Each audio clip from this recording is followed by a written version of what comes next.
This is a fantastic tasting cheese lasagna recipe. Wait till you guys try it. You're gonna like this one. Well, howdy folks, I'm Stuart Trotter and this is Texas Cooking Today. Hey, what you're gonna be making today is gonna be some delicious food. And this is one of my recipe videos.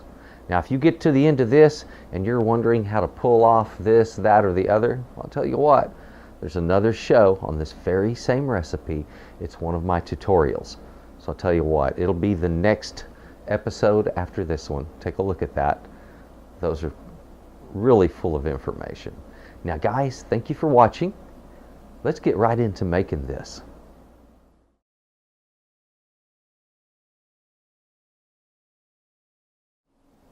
Guys, did you see that? That beautiful lasagna. Oh, this recipe I developed years ago and it is delicious. So it's one of those that I put in my permanent file, and it's one that I'm going to look forward to sharing with you. Now, the first time I ever did this recipe on video was way back when I was in my first season, and back then I didn't really have any views. The production value was horrible. There was elevator music in it. It was god awful. So what I'm going to do is I'm going to teach this recipe all over again. I want to show you how to make the most magnificent marinara to put in a lasagna. And we're going to whip up the best tasting cheese lasagna that you'll ever have the opportunity of eating. We're going to do a fresh pasta, and when you find out how easy it is to make lasagna with fresh pasta, you're never going to buy the dry stuff again, because you're going to realize, wow, that dry stuff, that's just a lot of extra hard work. Who needs to go through that? So let me show you how to make a fantastic tasting lasagna fresh. This is cheese lasagna, guys. Now let's go in the kitchen and let's get it made. Guys, here we have some beautiful ingredients. I have some ricotta cheese, mozzarella cheese, and some Parmesan cheese right here. We've got some spinach, tomato paste, a nice rosé wine, also a white Zinfandel or a blush works well for this, some flour, olive oil, basil, oregano, eggs, a bit of salt. And with that, I want to show you how to make this fantastic recipe. Let's start with making pasta. Then we're going to whip up a beautiful marinara. I'm going to put some spinach down into that cheese, and then we're going to assemble it and bake it. That's all there is to it. Let's get started. Now folks, when you're making pasta, it's really simple. You simply need a bowl to mix it in, a fork to mix it with, your flour, egg, salt, a little olive oil. You need a rolling pin and a surface to roll it out on, and you are, boom, you are making pasta. It's not hard. So jump right into this and don't hesitate. And guys, making the marinara for this is very simple. We're just going to add some wine, water to thin it down really well, and it's going to be a lot thinner than a typical marinara sauce. We're also going to use basil and oregano in that and some salt. Just mix it all together, and we're going to simmer it for about 10 minutes, and that's all. Now, I've got all of my ingredients in this, and I've been mixing it real well to make sure they're fully combined. And if you'll notice, it's a really thin marinara, and this is needed. You need the extra moisture in this in order to cook the pasta properly, and when that happens, this thickens also, and it all comes out wonderful. Now guys, once you've fine chopped that spinach, throw it down onto the ricotta. Use a fork and just mix it together, okay?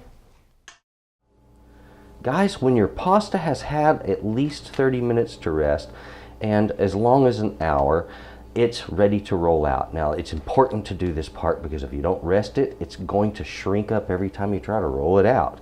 If you rest it, it doesn't do that nearly as much. Okay, so it really calms it down to rest the pasta before rolling. That's all you do. Just mix it up, let it sit there for a little while, and then roll it out. This is a double batch of pasta, meaning normally I make pasta with 1 cup of flour and 2 eggs. Okay, and that's a single batch, and it'll make a single round that's about 2 feet in diameter. Well, this one will do 2 sheets of pasta that size. So you want to divide it in half and then roll it out, okay? Well guys, we have all of our ingredients ready. So what I want to do now is I want to take some of this beautiful marinara. We'll start with that on the bottom of the dish. Then I'll put pasta in there. Remember, we need the moisture from the sauce to cook our pasta. We're also going to use some of the moisture from the cheese to cook our pasta. The wet cheese, that would be the ricotta, because it's got a lot of moisture in it. So we put sauce, pasta, ricotta, a little bit of mozzarella, and then another layer of pasta with sauce on top of it. And then we start working the cheese over that again in reverse order. Then we'll do another layer of pasta, some sauce on top of that, and top it off with our beautiful Parmesan and some of that mozzarella. Okay, that's all there is to it. So we're just going to build this thing up in layers. Guys, look at that. Isn't that sharp looking? Now, we have filled this a little more full than it did need to be. It's likely going to bubble over because you can see how full it is. So, put a sheet pan or foil on the rack underneath that when you're cooking it. And that way it'll catch any drips and save your oven from any nasty messes, okay? So, all we have to do now, I guess, is get this on down in the oven, 350 degrees. When the center is about 150, 165, you're there, guys. You just got to cook the pasta and the cheese through and you're done. Okay, that is down in the oven now. Ooh, boy, I can't wait. It's a simple 350 degree bake. Make sure, as I mentioned before, with a dish that full, you want to make sure there's something underneath it to catch what's going to bubble over the edges. Otherwise, you might want to make it a little bit shorter if you'd like, or use a slightly deeper pan. That works also. There's a lot of different options here. So, that's all there is to it, to making lasagna. As soon as it's baked, I'll pull it out of the oven, show it to you. Guys, as you've seen, this is a simple recipe, but once you try it, you're going to be sold. It's good. There it is, guys, out of the oven, fully cooked. And as I mentioned before, there was a few drips on the corners that went over. It was nothing substantial. It didn't cause smoke in the air or any problems like that. It was very minor. And there is our beautiful lasagna all cooked up. Now I gotta give this a little bit of time to cool down, so give it plenty of time. You know, usually around 20 to 30 minutes is sufficient on a lasagna. Then you can go dishing it up, and that way it doesn't, if you dish it up too soon, it's gonna come apart like soup, okay? So give it some time to firm up. Now folks, so you'll know just how much of everything it takes. We've started with 1.5 pounds of ricotta cheese. That's 3 of the smaller tubs, all right? 1 to 1.5 pounds of shredded mozzarella, pretty much just to your taste. If you want a little more, add a little more. 1/2 pound, that's 8 ounces, of shredded Parmesan. 1.5 to 2 cups of finely chopped fresh spinach. 12 ounces of tomato paste. We have the wine that we use, anywhere from 1 to 2 cups of wine. Your olive oil, you're going to want a tablespoon to 1.5 tablespoons of olive oil for your pasta. Also, for that pasta, that's 2 cups of flour. An all-purpose flour works fine for that. 4 eggs, the olive oil I just mentioned, and about 1/2 teaspoon to 1 teaspoon of salt. That gives it a good flavor. Well guys, that's all there is to it, with the exception of those herbs, and that's 2 tablespoons of basil, 2 teaspoons of the oregano, 1/2 to 1 teaspoon again on that salt for the marinara. And that's all there is to it. Those are your ingredients, and now you've seen how it's done. Enjoy your beautiful lasagna.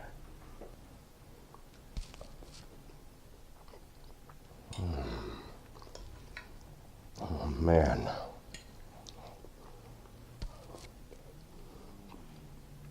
Guys, if you want a cheese lasagna that's good, this one's a winner right here. I love cheese lasagna. It's just so rich. And yet, it's not too heavy for summer or spring. It's a great dish. Please give this one a try. I'd like to say thank you very much, folks, for watching Texas Cooking today. It's wonderful that you decided to watch this one. I do appreciate that. If you would, please subscribe. Click the like button. Drop some comments down below. I like it when that happens. If you have a request, I'll do my best to fulfill it for you. I can't do every recipe, but most of them I can pull off without a hitch. Guys, this is a fantastic recipe, and I do appreciate you watching.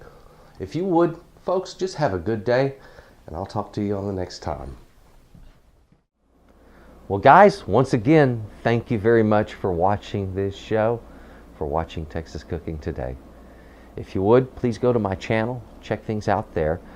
Please subscribe if you haven't done so already. I've got stuff coming out every single Thursday, so watch closely. There's some really good stuff coming your way. And thank you again for watching Texas Cooking Today.